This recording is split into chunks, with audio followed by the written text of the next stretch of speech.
Good morning, friends. Welcome to our channel of analysis. Today, we are going to analyze a beautiful poem written by Robert Frost, that is, Nothing Gold Can Stay. Before beginning our lesson, tell me, friends, what will happen if we pluck a flower from a tree? It will die, isn't it? Yes. And do you know what are fruit flies? And where do we see them? Correct. It is an insect that we can find them on fruits. Do you know the lifespan of fruit flies? No, it is 14 days. So, we know that flowers and insects have very less lifespan. So let us see how Robert Frost compared our life with nature in our today's poem, Nothing Gold Can Stay. We will read the poem. Nature's first green is gold, her hardest who to hold. Her early leaves a flower, but only so an hour. The leaf subsides to leaf, so Aiden sang to grief.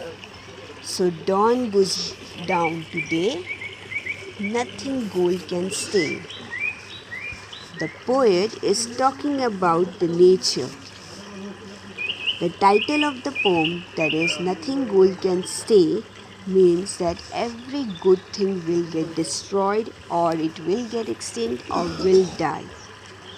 This poem was written by Robert Lee Frost, who was born on March 26, 1874 and died on January 29, 1963, was an American poet. Frost was honored frequently during his lifetime and he is the only poet to receive 4 Pulitzer Prize for poetry. Frost focuses his works on writing the beauty of life and of nature. His goal was to express the beauty of nature and show that good that comes from life. He also wanted to help his reader to see all good in life when it might not seem as if there can be any left. So the first line, nature's first green is gold. The poem begins by focusing on changes in natural world. The poet compares the fresh leaves of spring with a gold, which is nature's most prized metal.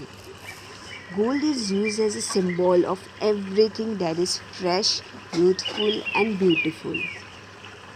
In the first line, fresh green refers to green leaves, and hence it is metaphor. Metaphor is a figure of speech because it compares two things, that is green leaves with gold without using like or as. In the sentence, the word green has an indirect reference to nature. Similarly, the word gold has indirect reference to happiness or everything that is good. Since the word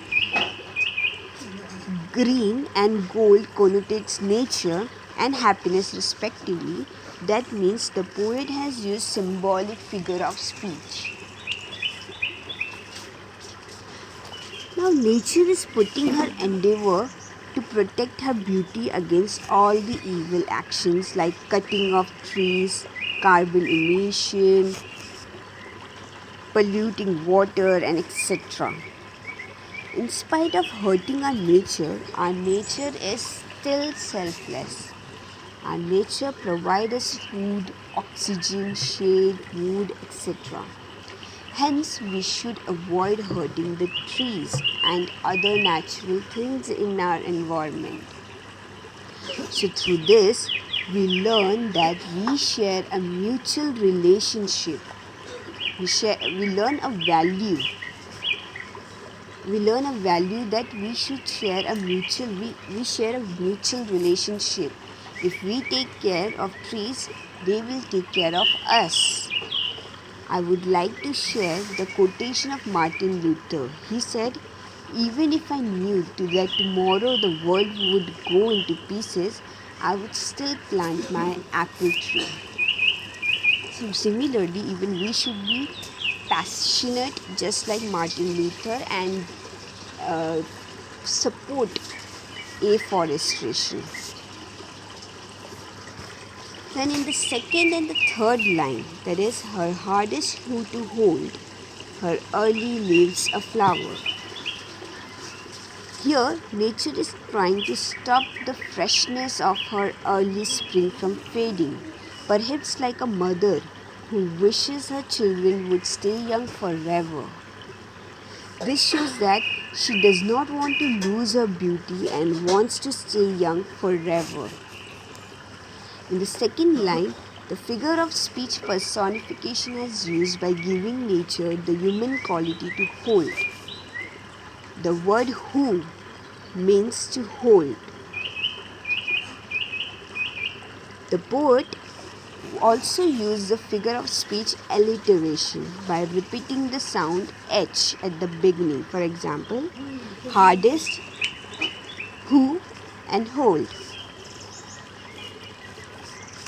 Now look at this picture. So this image shows the fading colors of leaves, isn't it? So in the fourth line, that is, but only so an R. So in the fourth line, we know that the first bud of spring will mature and eventually it falls. Even though the nature makes her full attempt to protect her beauty, but she could not save it. Similarly, it goes with we humans. No matter how hard we try to protect our beauty or age, it will get perish. The poet wants to say that the precious beauty and innocence of youth disappear in a blink of an eye. Therefore, the theme of the poem is that we must value the beauty within or around us before it can disappear with time. So this is a thing that we should value whatever we possess in our life before it get disappear. Then in the fifth line, that is, the leaf subsides to leaf. Here the poet says that the beauty of the tree, that is flower or its color, which is also known as hue, is substituted by leaves and hence it loses its charm, as you can see in the picture. The tree with flowers looks so beautiful and the tree without flowers look very dull. It loses its charm. So the poet has made an indirect comparison of leaves to age, just how the leaves take over the beauty of tree, our age takes over our beauty or our strength or our youth, etc. The poet has used the figure of speech repetition. The poet has used the figure of speech repetition by repeating the word leaf in the fifth line. The poet also used the rhyming words to beautify the poem. For example, gold, hold.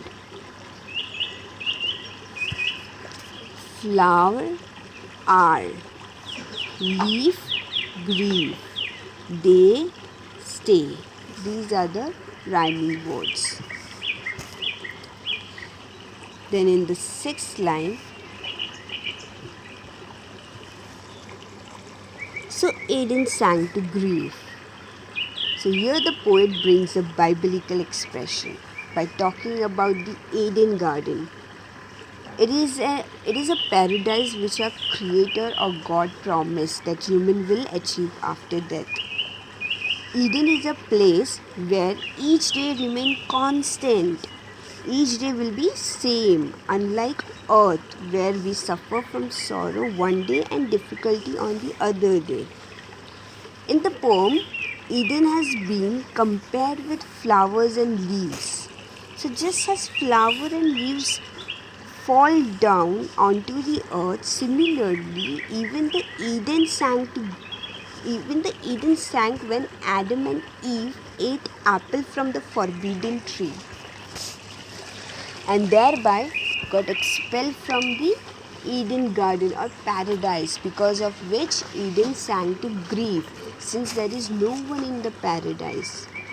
So Robert Frost wants to say that even the Eden does not refrain from losing his beauty and hence it becomes sad. The word grief in the poem means sad. Poet has used personification when he says Eden sank to grief. Okay, because here Eden is given the human quality to become grief. Okay, and now we will look at the 7th line. So dawn goes down to day. So in the 7th line, the word dawn refers to the beginning of life and it is going down. That means we are losing our opportunity and aging, which ultimately leads to death. This poem indirectly indicates that everything has to end up in the ground. The poet has used alliteration as there is the repetition of the sound d. Like for example, dawn, down and day. The word dawn refers to opportunity. So dawn is indirectly compared with opportunity. Since opportunity refers to dawn, it is symbolism. Symbolism is a figure of speech. Okay, because that word dawn represent to opportunity. It represent opportunity. Hence, it is a symbolism. Symbolism, figure of speech. In the last line, nothing gold can stay. Here the poet argues that the pure or perfect cannot last long, or our life overtakes on everything that is good and that awaits for all of us. Okay, the green leaves will turn brown and begin to rot. The notion or idea of the poem is not melancholy or sad, but it is pushing the reader to accept the reality and appreciate the golden moments in their life till the last moment. The rhyme scheme of the poem is AA, BB, CC and DD. Okay, because gold hold, it's rhyme. So we put AA. But gold flower does not rhyme. That's why we put B on flower. But B, flower and R can be rhymed. So hence it become BB. Similarly, flower and leaf cannot be rhymed. It's not rhyming word. So that's why we should put C on it. But leaf and grief, there is a rhyming words or rhyming sound, and hence we put C. And similarly, day and stay. Okay, so this is a rhyme scheme. The poet has used figure of speech imagery in the poem.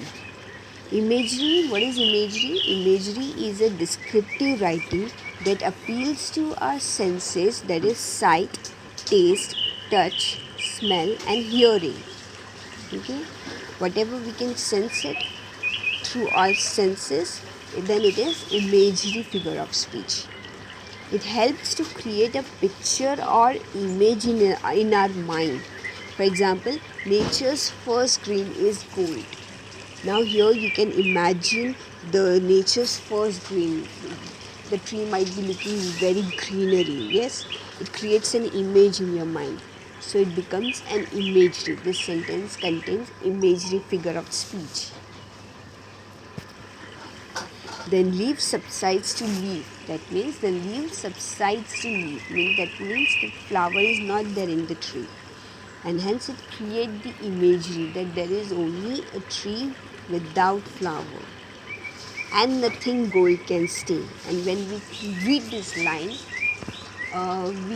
we can imagine that everything will get perished, isn't it? So this sentence contains imagery figure of speech.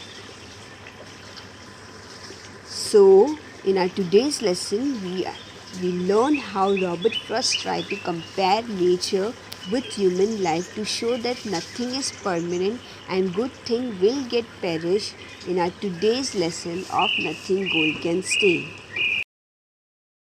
Thank you very much for patiently bearing it, and if you have more, if you have a different pattern, different types of exemption to this poem, then please share it in the comment section, and please like, share and subscribe and hit the bell icon to get the latest update on your channel. Thank you very much.